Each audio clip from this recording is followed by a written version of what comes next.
Sewu. Assalamualaikum warahmatullahi wabarakatuh. Waalaikumsalam warahmatullahi wabarakatuh. Saya ini cuma adanya laporan, Pak. Yang menderita sakit itu istri saya. Iya, Pak. Sejak pertama itu diperiksa dokter saraf, suruh scan, keterangannya oh ini stroke. Ternyata terus nama opname, Iya. opname 10 hari, suruh pulang.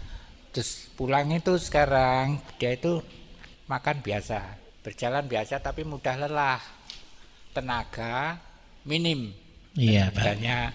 Dan terus itu kalau jalan tuh ya biasa mudah lelah dan terasa kelemun-kelemun, Pak. Iya, Ya, betul.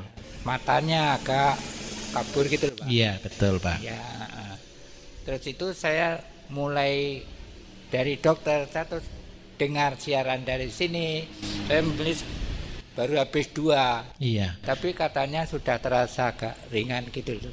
Iya. Ada perkembangan. Terus umpama obat ini dicampur dengan obat dokter gimana, Pak? Minumnya itu boleh apa enggak? Gitu. Iya. Sebenarnya. Terus pertama tenaga, kedua kelemun-kelemun, ketiga matanya agak itu loh, kabur. Iya. Kalau boleh tahu, Pak, berat badannya kira-kira berapa, Pak? Gemuk atau kurus atau sedang? Gemuk, orangnya gemuk, makannya biasa, Pak. Dan pagi itu udah minta makan, nggak tahan lapar. Pagi, siangnya saya kesini tadi udah makan lagi, tapi nggak banyak. Badannya beratnya kurang lebih 65.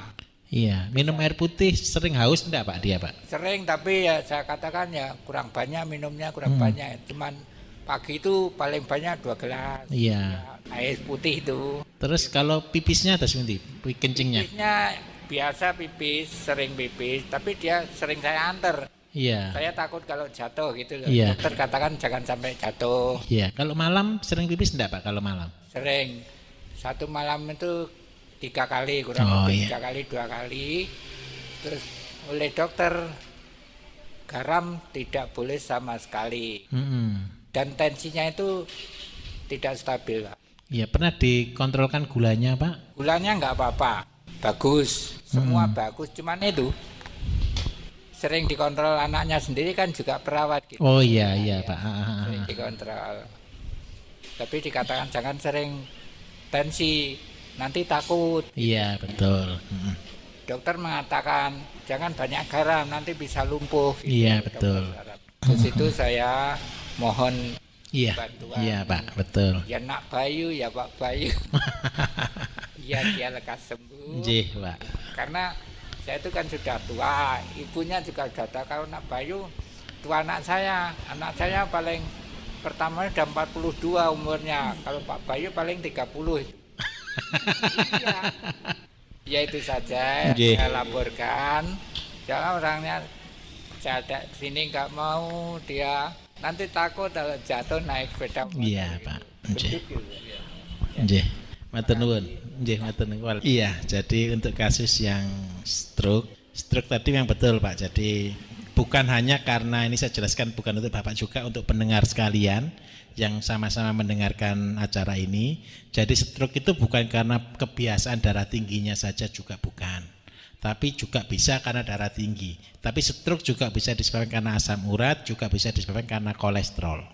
Nah, karena itu ketika dokter menyarankan tidak boleh konsumsi garam sama sekali, ada kemungkinan karena asam uratnya kemarin tinggi berarti. Nah, karena itu yang penting yang saya sampaikan, bagaimana supaya proses kesembuhan ini bisa lebih cepat seperti itu, Pak ya. Jadi kita harus ngasih, bukan berarti tidak boleh dicampur dengan obat dokter. Kalau kondisi sekarang sudah lebih bagus, lebih baik kita stop dulu obat kimianya, kita kembali yang betul-betul ke yang herbal. Saran saya yang boleh saya sampaikan, Pak, mungkin nanti Bapak bisa segera mungkin carikan nutrisi untuk saraf. Saya sering kali paling mudah dan paling murah itu, kalau saya sarankan pakai tajin bisa, enggak apa-apa. Kalau seandainya tajin dia bagus, tapi lebih bagus lagi sebenarnya pakai Bekatul, dedek, Pak ya. Jadi Bekatul itu cari yang bagus, diayak. Kemudian kalau ada open, di open nanti setelah mateng dimasukkan dalam toples, di setiap hari dibuatkan kayak kopi seperti ini, diminum pagi sama sore hari. Atau kalau mau dimakan langsung juga gurih rasanya.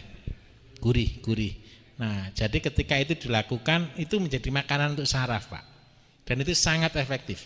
Saya punya pasien-pasien yang urusannya dengan saraf, saya kasih makan seperti itu, mereka semua rata-rata bilang bagus. Ngapunten, berapa tetes satu hari, Pak, sekarang? 3 kali 3. 3 kali 3. Kalau sudah dedek sudah? Enggak.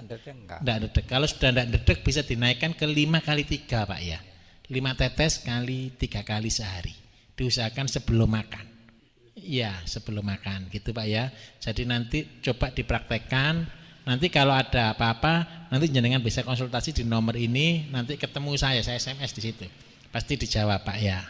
Jadi itu sudah, terima kasih banyak. Nama saya Bapak Mujiono. Ya, ini saya tanyakan bahwa saya tensi tinggi, hipertensi lah katanya. Kemarin itu tensi saya 220/120. Untuk pertama kali itu saya ke dokter, untuk yang kedua kali berobat turun 180/110. Terus yang ketiga kali 150/90. Itu dari dokter. Katanya saya memang faktor keturunan saya, orang tua saya, bapak saya, ibu saya tensinya tinggi dulunya. Tapi kok menurunnya kok ke saya gitu loh. Itu saya minta solusinya bagaimana cara mengobati penyakit saya ini. Saya itu sudah ada 7 tahun. Tensinya tinggi terus. Pola makan waktu itu saya dianjurkan dari dokter, sate kambing tidak boleh, minum kopi tidak boleh, terus makan yang asin-asin tidak boleh. Padahal itu semua sudah saya laksanakan dan tidak pernah minum atau makan makanan yang dilarang oleh dokter. Jadi ini yang tadi saya katakan, jadi banyak orang berpikir hipertensi itu kasus biasa. Tapi hipertensi itu adalah memang satu penyakit degeneratif. Jadi yang bahaya bagi bapaknya tadi, kalau tensi tingginya insidensil, jadi sewaktu-waktu kita bisa tinggi. Tapi yang membuat tidak enak adalah tensi bawahnya. Kalau tensi bawahnya itu masih 90, 100 sampai 110, itu sangat resiko tinggi terkena stroke. Jadi karena itu yang paling bahaya. Jadi bagi saya secara pribadi ya ini rezeki jenengan, Pak, pas ketemu saya. Betul, rezekinya. Jadi kenapa kok begitu? Saya katakan lagi ya, ini butuh sabar. Bapak sudah berobat lebih dari beberapa tahun sudah berarti, Pak ya, sudah lama. Jadi karena itu dengan minum ini akan menjadikan solusi yang tepat, Pak. Tapi saya katakan ini saya buat perjanjian dulu di depan. Nanti kalau tensinya sudah baik jangan berhenti. Jadi saya katakan dulu di depan, kalau tensinya sudah baik, sudah stabil, tidurnya sudah enak, gulunya sudah tidak kaku lagi, minta tolong jangan berhenti dulu. Sampai kapan? Minimal 6 bulan. Syukur-syukur sampai ya setahun 2 tahun tidak apa-apa. Kenapa kok begitu? Kalau sudah terjadi stroke, terus kena penyakit jantung dan lain sebagainya, lebih parah. Nah, lebih baik bagi saya jangan sampai parah. Bagaimana cara penanganannya ini yang paling penting. Jadi kasus hipertensi itu, kenapa sih hipertensi muncul? Ini saya jelaskan dulu, mumpung ketemu semua. Jadi kenapa sih orang kok bisa hipertensi? Karena ada penyumbatan. Jadi contoh, kalau kita punya selang air, kita nyalakan sanyo, ada selang air. Selang itu tekanannya tinggi kapan? Kalau disumbat, kalau ditekuk, ada yang nekuk, ada yang buntu. Nah, cara terbaiknya bagaimana? Ya butuh dilancarkan. Semua dilancarkan. Oke. Jadi ketika seseorang mengkonsumsi, maka racun di dalam peredaran darah akan dilancarkan. Nah, racun itu kita kan tidak tahu, berupa kerak, berupa lemak, berupa kandungan purin. Jadi kadang-kadang kalau sama asam urat biasanya sakit minta ampun karena kapur yang ada di dalam peredaran darah kita. Ya kalau selang kita kasih Porstek ya bersih gitu. Ini masalahnya darah dan salurannya banyak ini. Nah karena itu kita butuh waktu. Nah cara terbaiknya begini, Pak. Jadi sekalian saya jelaskan. Tidak boleh diminum secara langsung. Jadi caranya ditaruh dulu di dalam mulut untuk tidak ditelan langsung, Pak. Jadi begini caranya. Jadi kenapa kok ini tidak boleh langsung diminum? Soalnya biar dia masuk dalam pembuluh darah secara langsung. Jadi kasus-kasus yang berhubungan dengan hipertiroid, terus hipertensi, kemudian kasus-kasus jantung dan penyakit lain-lain itu cara minumnya tidak dicampur di dalam air tapi langsung ditaruh di bawah lidah seperti ini. Jadi cukup 3 tetes. Cukup 3 tetes, diamkan dulu di dalam mulut sekitar 1 sampai 2 menit. Setelah itu baru ditelan. Cirinya apa? Kalau obat ini sudah masuk dalam pembuluh darah. Kalau kasus-kasus hipertensi ketika mengkonsumsi ini di saluran telinga kita, di leher kita ini terasa kayak lebih kaku, kayak kerenyang-kerenyang seperti itu. Jadi ini penting. Jadi minta tolong enggak sering nyeri dadanya, Mas. Enggak, ya bagus lah ya, masih belum kemana-mana kalau begitu. Jadi minta tolong disabari minum ini, terus usahakan karena ini pembuluh darah itu yang paling bagus sebenarnya sama dicuci. Jadi cucinya bagaimana? Sebenarnya minum air kelapa jauh lebih bagus. Kalau bisa 1 minggu bisa 3 kali, 4 kali minum air kelapa gitu Pak ya. Oke, itu caranya. Jadi darah tinggi itu degeneratif dan dia rata-rata faktor bakat. Jadi kita nyebutnya itu bakat, berarti keturunan. Bisa diputus dengan cara hidupnya yang benar. Jadi pola makannya jangan diikuti. Kenapa kok begitu? Kenapa sih nurun? Ini ceritanya.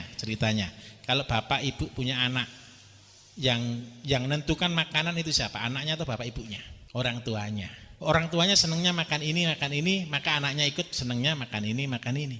Gaya hidupnya nurun juga. Akhirnya penyakit